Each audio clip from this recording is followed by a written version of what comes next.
Om Namo Bhagavate Vasudevaya. Om Namo Bhagavate Vasudevaya.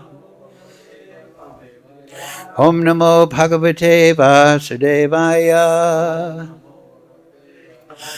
All together, please. Om Ajñāna Timirandasya Ganandana Salakaya Chakshurun Militam Yena Tasmai Shri Gurave Namaha Shri Chaitanya Manobhistam Sthapidam Yena Bhutale Swayam Rupa Kanamayam Dadati Swapadantikam Vandeham Shri Guru Shri Yukta Padakamalam Shri Gurun Vaishnavamscha Shri Rupam Sakrajatam Sahagana Raganatam Vitam Tam Sajivam Sadvaitam Savadutam Prijana Sahitam Krishna Chaitanya Devam Shri Radha Krishna Padang Sahagana Lalita Shri Vishakam Vitamscha He Krishna Karana Sindhu Dina Bandhu Jagatpate Gopesha Gopika Kanta Radha Kanta Namostute Tapcha Kanchana Gaurange Radhe Brindavanishwari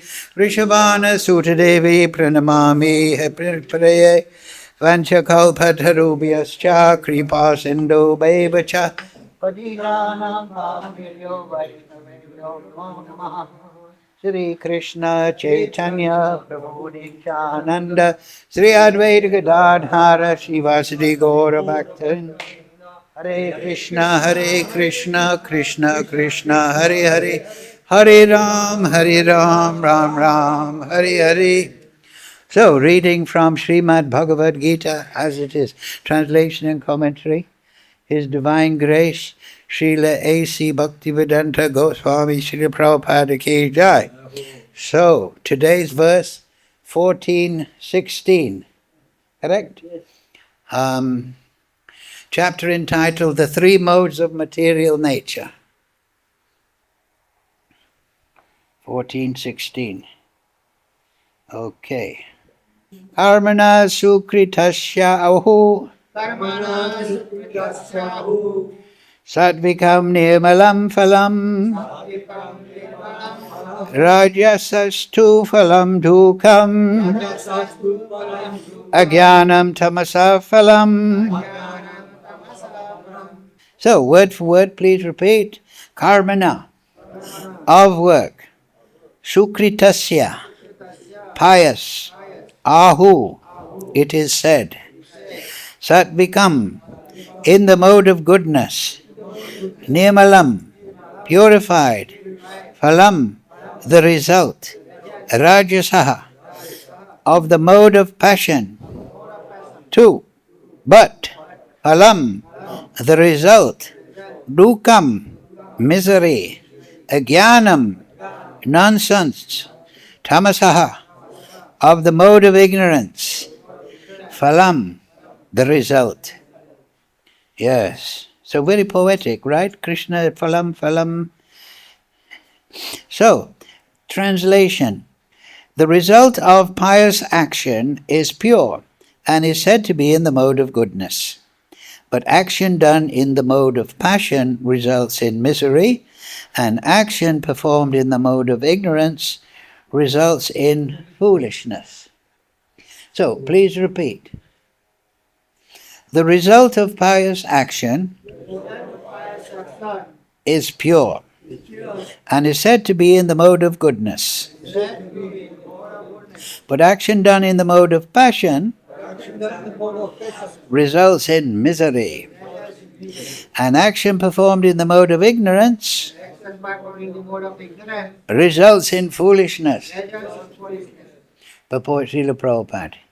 The result of pious activities in the mode of goodness is pure, Therefore the sages who are free from all illusion are situated in happiness, but activities in the mode of passion are simply miserable. Any activity for material happiness is bound to be defeated.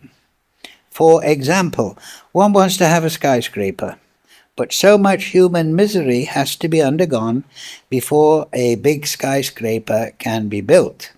The financier has to take much trouble to earn a mass of wealth, and those who are slaving to construct the building have to render physical toil. The miseries are there. Thus Bhagavad-gītā says that in any activity performed under the spell of mode of passion, there is definitely great misery. There may be a little so-called mental happiness, I have this house or this money, but it is not actual happiness.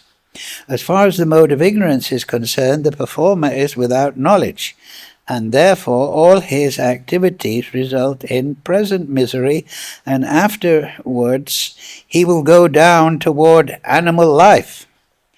Animal life is always miserable.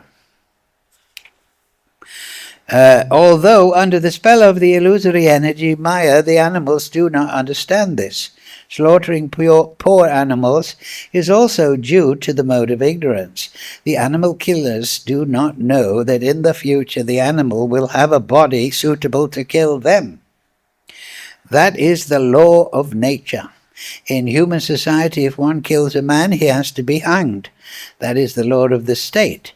Because of ignorance, people do not perceive that there is a complete state controlled by the Supreme Lord. Every living creature is a son of the Supreme Lord, and he does not tolerate even an ant's being killed. One has to pay for it. So indulgence in animal killing for the taste of the tongue is the grossest kind of ignorance. A human being has no need to kill animals because God has supplied so many nice things. If one indulges in meat eating, anyway, it is to be understood that he is acting in ignorance and is making his future very dark.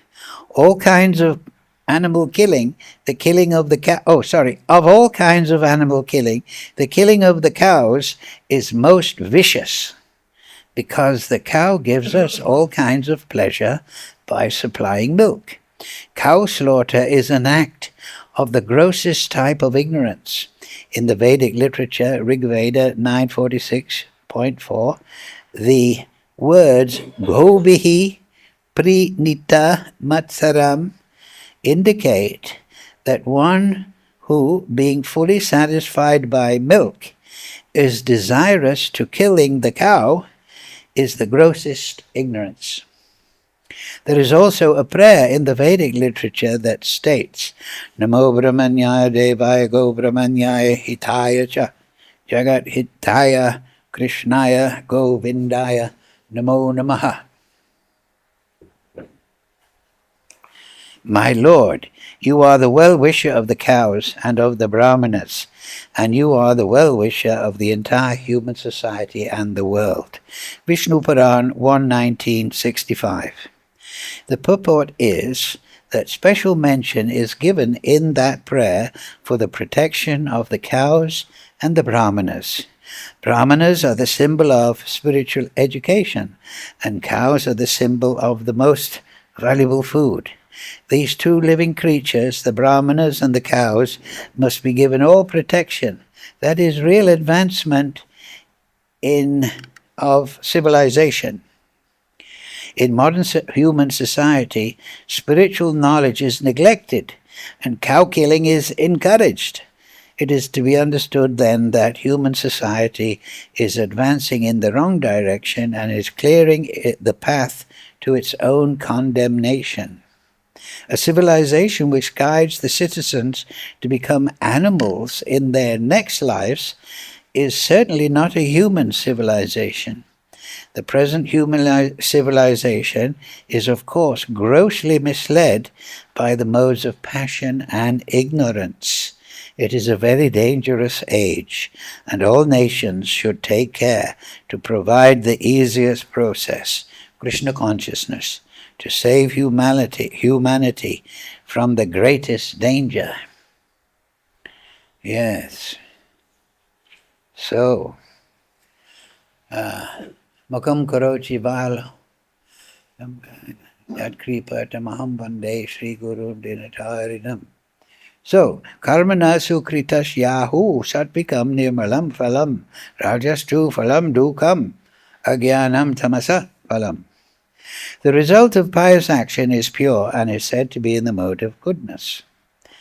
But action done in the mode of passion results in misery, and action performed in the mode of ignorance results in foolishness. Yes. So, karmaṇaḥ. You see that? The first word in the verse, karmaṇaḥ. Karma.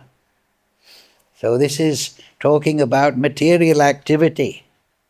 Now, as we've discussed previous weeks, we want to understand the three modes of material nature so that we can get out of them. Can you turn up the mic? Thoda or volume. Thoda sa or. Dhanyavad. Or. कम से कम 10%. ठीक है? Orion, 10% क्या है? Hare Krishna. Okay. Fine. Is that good? It's better. It's better, yes. Thank you, Sachi. So, karmaṇaḥ. So, there's two paths in this world. There's the path of bhakti and there's the path of karma. Now, there is varnashram dharma. It is to regulate material activities and hopefully direct people to the spiritual platform. And then there is the path of bhakti, shravanam, kirtanam, vishnu smaranam, padasevanam, right? That is sanatan dham, because it is dealing with the sanatan, eternal platform, whereas varnashram is to regulate human activities. As Prabhupada said at the end of the purport, the modern human society, there's no regulation in human activities encouraged, other than the laws of the state and the laws of manodharma, man-made religion. And the result is people are not having a good future. They're drinking and thinking there's nothing tomorrow. They're eating meat, undisciplined, and they're thinking there's no tomorrow, when we die, everything. So karmaṇaḥ. So this verse here explains karma. And in Sanskrit, two words, karanam, cause, and karya, effect. They're all based on this ka, to do. Karmana, karma, karanam, the cause and the effect. So of course, in human society, as Prabhupada mentioned in the purport, there is some idea that if you're caught doing wrong, then you will be punished. If you're a thief or a murderer or something bad or whatever, robber, the police will catch you. And then even in the simple religion, they have, as you sow, so you will reap. And then nowadays in modern society, they have whatever goes around, comes around, right? Yes. And there's even, it's on the web something, karma is a bitch. I won't say the word. So that means karma will come back to bite you. But I remember that when we was children, we never heard this idea of karma. When I was a child, I never heard of guru or karma or these words, devotion. This is because of Prabhupada's preaching plan and his disciples distributing books, and everyone. You're all disciples of Prabhupada. You're all Shiksha disciples, right? Sukadeva Goswami, he's the Shiksha Guru of Parikshit Maharaj. Krishna is the Shiksha Guru of Arjuna. Arjuna is Shiksha disciple. So we're all directly Shiksha disciples of Srila Prabhupada, and we should feel that way. I have direct connection to Prabhupada through Shiksha, and I am Prabhupada. So every, Prabhupada appearance day, disappearance day, sometimes the Prabhupada disciples, they come up and they tell a story. But the people are interested. But they should also, the second generation, so to speak, they should also feel, I am a Prabhupada disciple too. Just because you didn't get Diksha directly, it doesn't mean you're not Prabhupada's disciple. You're Prabhupada's Shiksha disciple. And Shiksha is the essence of the Sampradaya. So Prabhupada is giving Shiksha all over the world through his books. There's Person Bhagavat and there's Book Bhagavat. And of the two, Book Bhagavat is always available. Person Vapu is temporary, manifested, but Vani is always there. Mahajyena Katasva Pankta. So we're Shiksha disciples of Srila Bhakti Siddhanta, Srila Bhakti Vinod, we're Shiksha disciples of Sad Goswami, we're Shiksha disciple of Jamuna Acharya, of all the Prabhupada quotes. The Sampradaya that Prabhupada puts at the beginning of the Gita is a Shiksha Sampradaya. And that was composed by Srila Bhaktisiddhanta Prabhupada, the greatest Pandit. So, this Shiksha of Prabhupada is going all over the world, and Prabhupada is making Shiksha disciples, and it is entering human society. And Prabhupada finishes on that point, that the modern day society is not very auspicious. Though we are distributing spiritual knowledge, at the same time, things are going from bad to worse. There seems to be more discord, more war, more lying, more faithlessness in institutions of society, let's just say. And people are becoming frustrated. So, Krishna in the heart, he seems to be bringing society to a boil. Now it's interesting, in the purport there, Prabhupada says, I'll tell you an interesting story. You can look it up in the folio. Prabhupada says, if you have to build a skyscraper, you have to undergo misery. And Prahlad Maharaj, he says the same thing. As soon as you try to enjoy the material world, the conditions for misery come upon you. But that's not the story I'm going to tell. The story is that Prabhupada, he used to, as you all know, your Shiksha Guru, Srila Prabhupada, he used to go for a morning walk wherever he was. Prabhupada used to say, I'm staying alive because of my daily massage and my morning walk. That's what Prabhupada once said. So anyway, he was having a morning walk in New York. And the American devotees, Prabhupada was walking very early, before the rush hour perhaps, and the American devotee said, oh yes, this is the World Trade Center. They're the tallest buildings in the world. And Prabhupada said, and soon they will be the lowest. It's that, he just said that spontaneously. So we all know what happened to the World Trade Center, did we? They didn't stay the highest. Very soon they were the lowest. Prabhupada said that on his morning walk. Just spontaneous. You can look it up in the folio without a moment's hesitation. So that is Krishna speaking. But as Prahlad Maharaj says, yes, as soon as you try to enjoy the material energy, the reaction comes. And so we're given advice here through Arjuna by Krishna. Don't cultivate the mode of passion. Don't cultivate the mode of ignorance. Cultivate the mode of goodness. Phalam, phalam. Phalam is fruit, result, cause and effect. Karanam, karya, to your karma.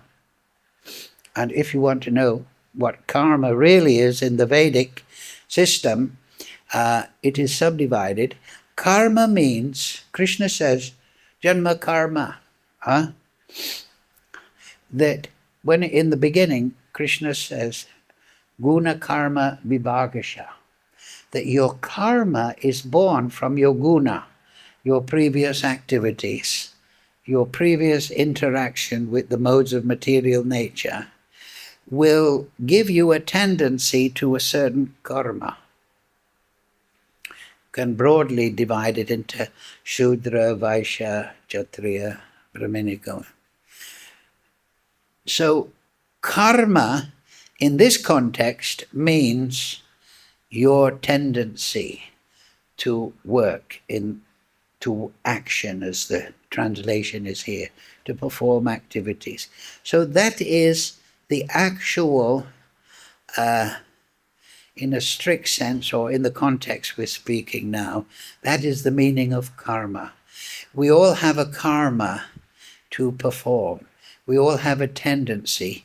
So performing that karma for the Supreme Lord as an offering, then it becomes dharma. And then you're performing it, karosi yadadnasi, whatever you do, karosi, whatever you will do in the future, you perform it as an offering to me. This is Krishna's advice. So karma becomes transcendentalized, purified, becomes in the mode of goodness, whatever it is, if you perform it in this atmosphere of I'm offering to the Supreme Lord, then by that service attitude, we can get in touch with the transcendence. Because as we said many times, if you want to enter this platform of Bhagavan, the Leela of Krishna, everybody in Goloka, Gokul, everywhere, wherever they are, great devotees, Uttama Adhikari. What does Uttama? Means great devotee, Uttama, above ignorance, Uttama. The highest quality of devotee is Uttama. He's above the material modes. So, if you perform, that's the beginning, start, perform your karma as an offering. Now, another word in that context of karma is akarma. Akarma means you have a duty, your karma, your tendency, but you're not performing it. For example, you get married and you have kids. Your karma is to look after the kids. That's your dharma if you do it as an offering to Krishna. So, akarma means to not do bounden duties. Do you understand bounden duties? It's not used very often now. Bounden means your obligations. You have an obligation to look after your kids. If you don't perform it, then that's akarma. And that is sinful. Because we should, if we have children and we have a wife, then we should protect and maintain them and guide them spiritually. Guru Nyasyat, Pita Nyasyat, Rishabdev says. So, akarma means I'm not performing my duties materially. So that will give you a bad result also. Just like we say in human society, oh, he's a good father, oh, he's a bad father, he didn't look after his kids. Everyone knows that's condemnable. So akarma. There also, akarma can be used in the context of somebody who has achieved bhava, and he can't stay and perform material activities. If somebody is at the platform of bhava bhakti, he may find it very difficult to relate to his material family. So then he can give up his duties, but he should arrange for their safety. So generally, one shouldn't give up one's material duties, especially because they're just troublesome. But if, like Lord Chaitanya, he gave up looking after Mother Sachi and Vishnu Priya because he was experiencing bhava. So he was showing that if you are on that transcendental ecstasy, you can give up your material duties. But generally, we should perform our material duties offering to Krishna. And within that format, practice Shravanam, Kirtanam, Vishnu Smaranam, Padasevanam. So that's akarma. And then there is vikarma. Vikarma, V means against. So that means to perform activities that are against your duty. You have children, for example, but you are miseducating them. You're not guiding them properly. You're not feeding them properly. That's vikarma. You're being a bully, bullying your children mentally and physically. That's vikarma, right? Vikarma means to perform activities that are against your duty. Sinful. That is also very bad. Reaction will come. Phalam will come. Whatever goes around comes around. Whatever you sow, so you will reap. It will come back, unfortunately.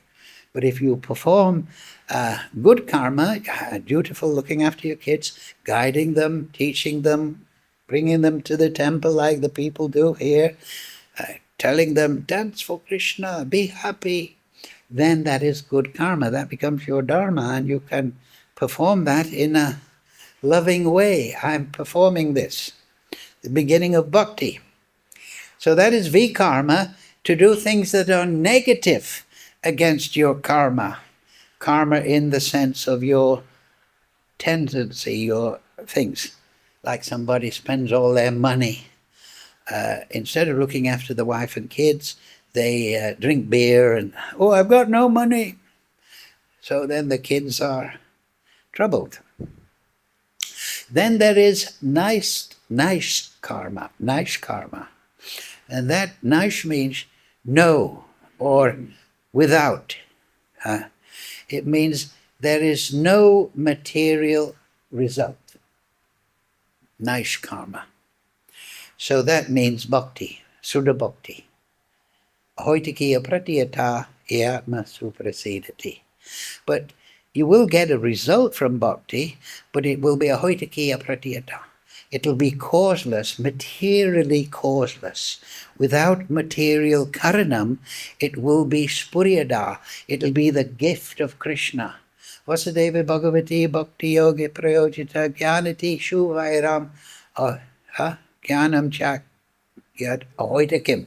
Ahoitakim means without cause, causeless. It doesn't mean, it means without material cause. It is caused by your bhakti, but it is not caused within the material energy. It is caused and given by the reciprocation of the Supreme Lord. So yes, we perform our duties nicely, but we are also performing Shravanam, Kirtanam, Vishnu Smaranam, Padasevanam, all the 9 practices of bhakti. Within that format, within that varnashram or vaidhi, for varnashram stresses vaidhi. It disciplines material society. Prabhupada explained material society is getting very bad result because, and you can see all the especially the demoniac Ravanas. Well, Ravana is saintly compared to many of the people nowadays, but they are performing sexual deviancy, drug taking, thieving, lying, and it is all being given to people in televisions and normalized. And so this is the end of a society. This is foolishness. When a human being becomes a drug addict, for example, he loses all morality, his intelligence is agitated, he starts going mad, and then he just gives up on life, eats anything, undisciplined, and goes to hell. So a society in a general sense, not India, but we can see in certain countries in the West, they are saying, oh, you can be liberal, you can do anything, you can take drugs, you can do this, there's no restraint. And then people are encouraged in this way and they're given facility to do this. But it is the general degradation that we see individually and collectively. So Bhagavad-gītā is a warning that you must understand the laws of karma. And then you must know that it is a dangerous world. And those societies that are based on an atheistic idea, there will be no phalam, there will be no reaction, and encourage people to do anything, to be a what-not, as Prabhupada once quotes in one purport, what not will I do? Those societies are deliberately degrading people. That is the scheme of the Kali Yuga Rakshasas. The Rakshasas, Kali Yuga is the age of the Rakshasa. At the beginning of the Bhagavad-gītā, a black man appears, and he's dressed as a king. He is Kali. There is a Kalki Puran, I've read the beginning of it, it's on my shelf, but it describes who are the descendants of Kali, untruthfulness, coarseness, bad behavior. They're all his descendants. And he is appearing as a king, a leader. So, of course, we do have good leaders and good people that want to do the best. But in Kali Yuga, the Rakshasas, they are deliberately lying and cheating and proposing, trying to break the family unit. Don't do your duty, just enjoy. If something goes wrong, we'll give you a pill and this and that. So this is tamagun. The phalam of that is foolishness. You can see the people going foolish. And that is a sign that a society is... I once read a book, this is historical, it was written by a British professor in the 1800s and the beginning of the 1900s. It's called The Fate of Empires.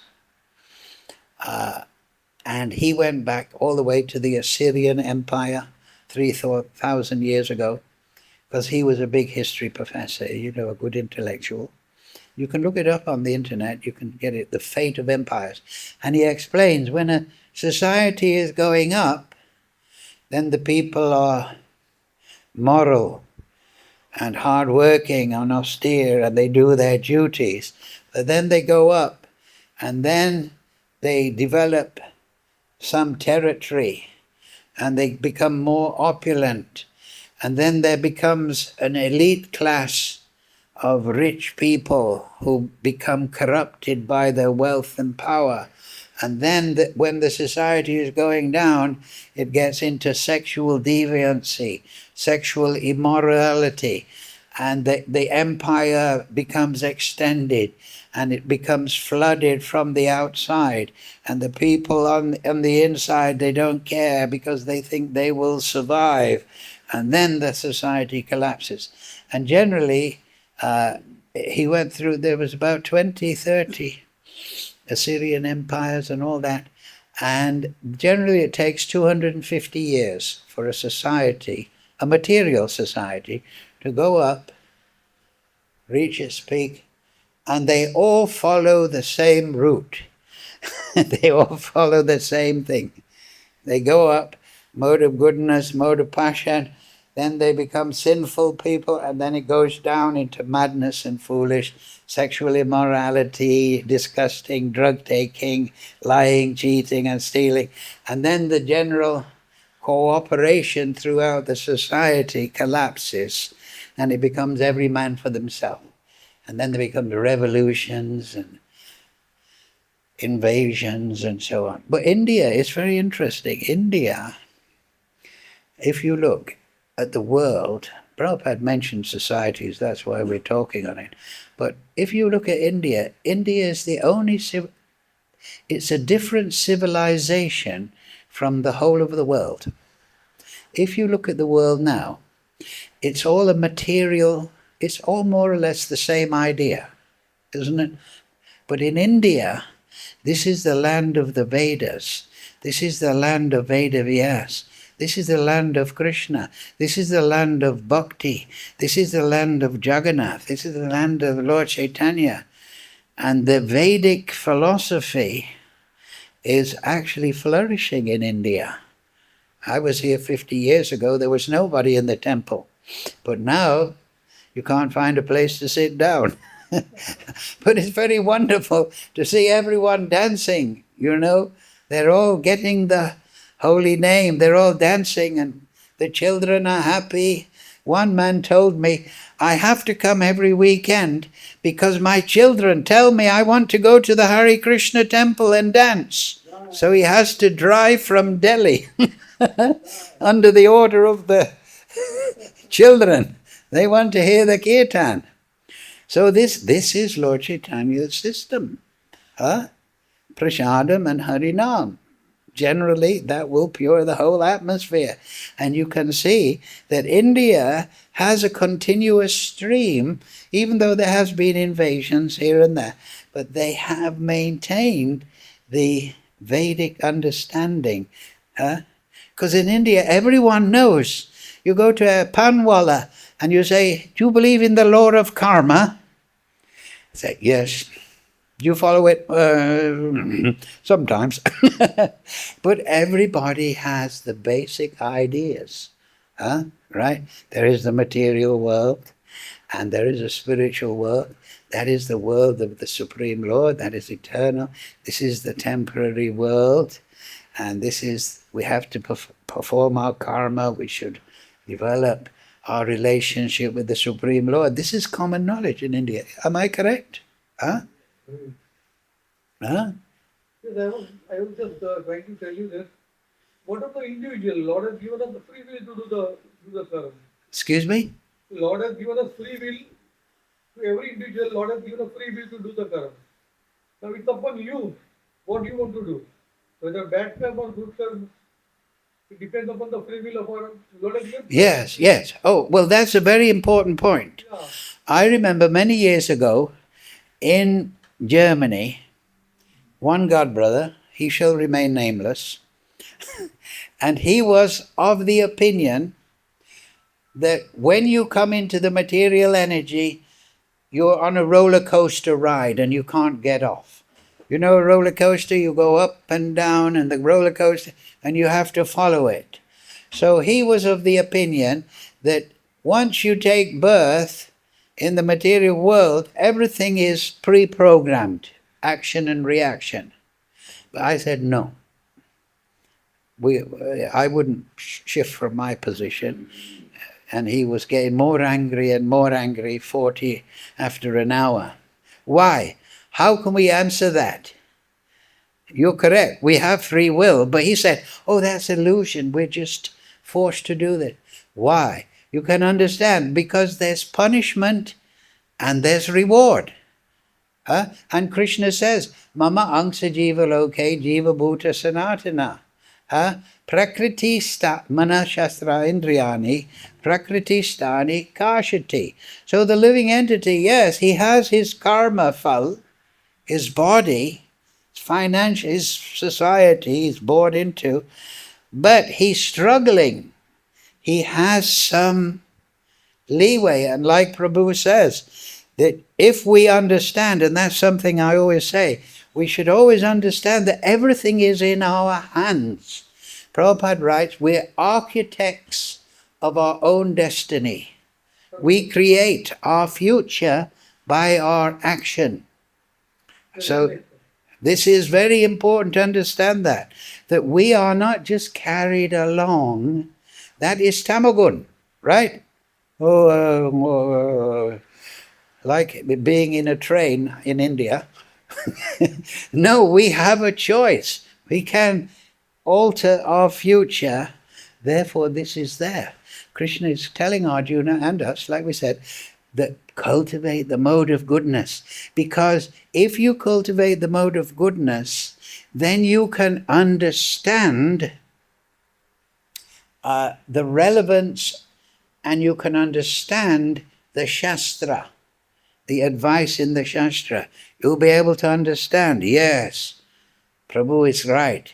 I should do my duties, but within that, I should perform Shravanam, Kirtanam, Vishnu. I should perform bhakti. That will give me spiritual realization. And as Prabhupada emphasized in the purport, meat eating is completely no-no. So we can add to that no intoxication. But actually, as devotees, we believe in intoxication. We believe that you should be intoxicated 24 hours a day. Hare Krishna, Krishna Krishna, Hare Hare, Hare Ram, Ram Ram, Hare Hare. We should cultivate goodness, should give up sinful activity, and we should get Nam Ruchi. If you get Nam Ruchi and you progress to Bhava Bhakti, then you will be intoxicated. When you realize Krishna and your relationship with Krishna in Bhava Bhakti, then you will be 24 hours intoxicated. So Rag Bhakti will come when we follow rules and regulations nicely and we cultivate within that Shravanam, Kirtanam, Vishnu Smaran. That will be the fruit. But it won't be a material fruit. It'll be the fruit of the blessing of Gaunitai, of the Uttama Bhaktis, of the great devotees. Lord Chaitanya is in the Chaitanya Charitamrita. He said, and I was just reading, just studying that song, Nitai Gunamaye Ama, Nitai Gunamani. You know, that Lord Nityananda, he has cut a channel from the prema bhanya, from the flood, from the ocean of love of Godhead. He is releasing love of God through this channel. It's a channel, bhanya, flooding the world. And we just have to take that nectar. Now, just like Prabhu says, we have a choice, right? Lord Chaitanya says, I have broke open the storehouse of love of God, and I'm wondering, who will take? Who will take? Right? That is his statement. He's not saying, I'm forcing it. He's saying, who will take? And we know, right? Lolam, you must have desire. You must want it. We shouldn't think, oh, I'm so humble. I'll never become a devotee. That is stupid. No, you should be anxious. Ye prasade pure sarva asha, right, by his grace. And then we sing in Tulsi, Moraya bilas, vilas kunjadiyo vas. My desire is this, Seva adi korodia. Give me the qualification. Tulsi. So this is bhakti. We are doing everything, the order of Guru, but then within that we're saying, please give me the mercy. Please give me realization. If we follow the order of Guru, we'll come to mode of goodness. And then we get some kripa by seva bhav. Then we will get rag bhakti. And then we'll become intoxicated. But it's free. And there's no hangover. And it is a hoitikiya pratiyata. It is not caused by anything material. So that means that you shouldn't worry. You shouldn't think, I'm not qualified, or what do I have to do? What you have to do is apply. You have to open your heart. Lord Chaitanya, Lord Nityananda, give me your mercy, I want it. You've opened the channel. Lord Chaitanya, you broke open the storehouse of love of God. Please give it to me. Please, I'm here. That's how we should chant. That's how we should. You want to say something? Yeah, you can't hold it down. I was willing to know that after the bhakti, what about the next year? We are doing bhakti, some are doing bhakti, some are not doing it according to their will. free choice that Lord has given us. That they work. But after that, what? What next? After bhakti. No, bhakti is... We are in the chain of birth and death, birth and death. So when we would come in, how to come out of that? Oh, well, yes. That's the most important factor that I want you to know.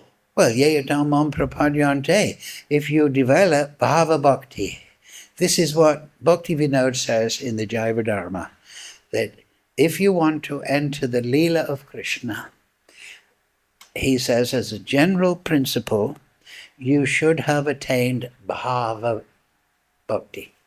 There's 4 basic divisions of bhakti. One is vaidhi, which is stress on rules and regulations to purify, to come to the mode of goodness. Then there's rag bhakti, and rag bhakti is based on that. You're purifying your life and you're chanting Shravanam, Kirtanam, Vishnu Smaranam, Padasevam. Then you'll get rag. Rag means attraction. And then, by slow degrees, you will get bhava. So you don't even have to attain pure prem. But if at bhava, you will realize Krishna and your relationship with Krishna. Let me show you something. But there is possibility of coming out of birth and death chain. Then you leave birth and death beyond. That's the most important factor for everybody. Yes, you leave birth and death far behind, because you will go to the Leela of Krishna. And there, in the association of the great devotees, you will get final training to take you from bhava bhakti to prem bhakti. You understand? Nitya Siddha Krishna Prem Sadhaka. It is there within the heart. But it is, here's that verse. Pramana sad acharas tadabhyas nirantaram bodhayan atmatmanam bhaktim apiyuktamam labet. The highest devotion is attained by slow degrees. Every morning when we wake up, we should think, I'm going to make a slow degree of progress in bhakti. Like the Chinese say, the journey of 1,000 miles begins with the first step. Don't think I've got to go 1,000 miles. You may just remain sitting on the park bench. Just think I'm going to walk 1 step today. So here Krishna is telling Lord Brahma, the highest devotion is attained by slow degrees. So we should think, every day I'm going to make a little advancement, a slow degree. By the method of constant endeavor, is the method. Constant endeavor, sadhana bhakti, for self-realization, sadhana bhakti, with the help of 3 things. Pramana, scriptural evidence, theistic conduct, cultivating mode of goodness and transcendental association, and perseverance in practice. What are those 3 things? Pramana, you must know Siddhanta. Then theistic conduct, right? Oh hey Vaishnava Thakur, Chaya Bega Domni, Chaya Doshas. You want to cultivate the good thing, good character. And perseverance, you must be perseverant.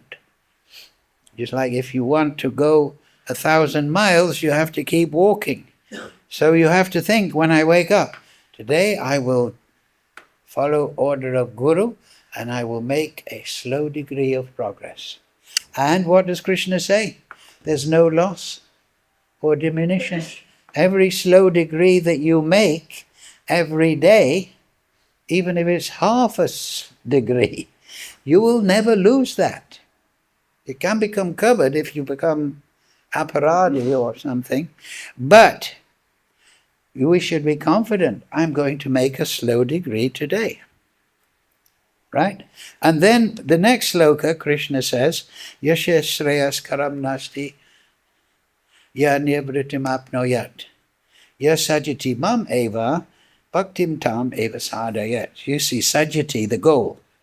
These preliminary practices of devotion, sadhana bhakti, constant endeavor, shastra, theistic behavior, good perseverance, are conducive to the realization of loving devotion? That's your question, right?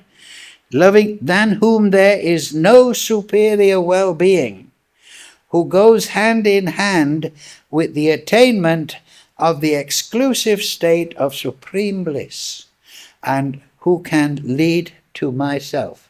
That means, so, once you get above sadhana bhakti by slow degrees and you enter bhava bhakti, all along the way you're realizing Krishna and your relationship with him, and then that will lead you to loving devotion, prem bhakti, sadyati, the goal.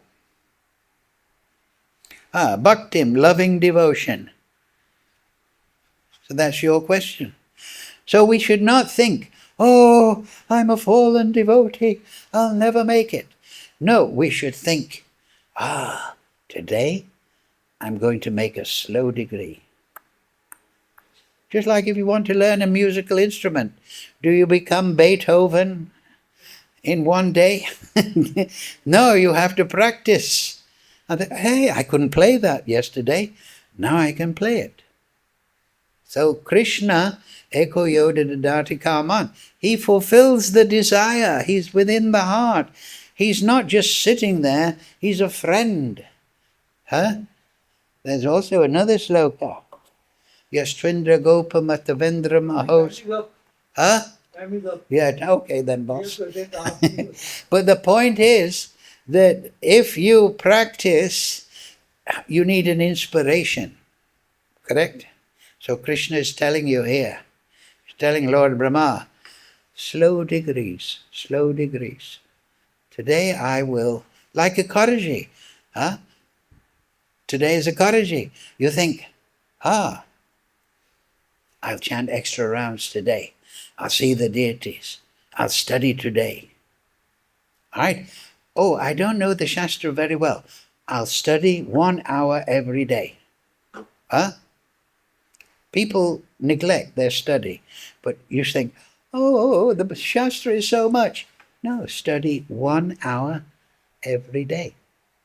And you'll find that if you do 1 hour a day, you'll do more, because you'll get the rasa, you'll get the nectar, your intelligence will be satisfied. Correct? Right now, what is happening? 7th of October is the start of Kartik.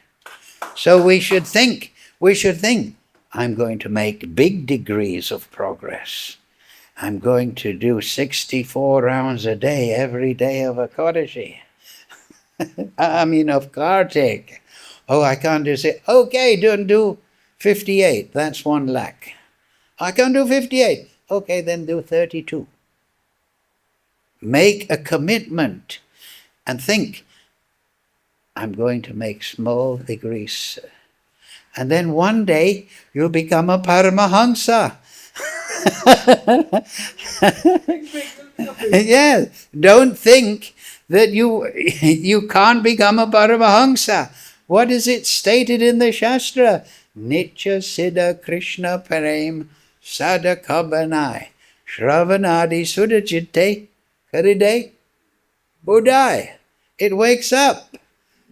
So our natural state is not struggling with the modes. Our natural state is Krishna Prem. Right? Right? And we should think, that is my sadhya. That is my destination. And I can achieve it, because I'm carrying that perfection in my heart. Now it's sleeping, but I wake it up. Shravanam Kirtanam Vishnu.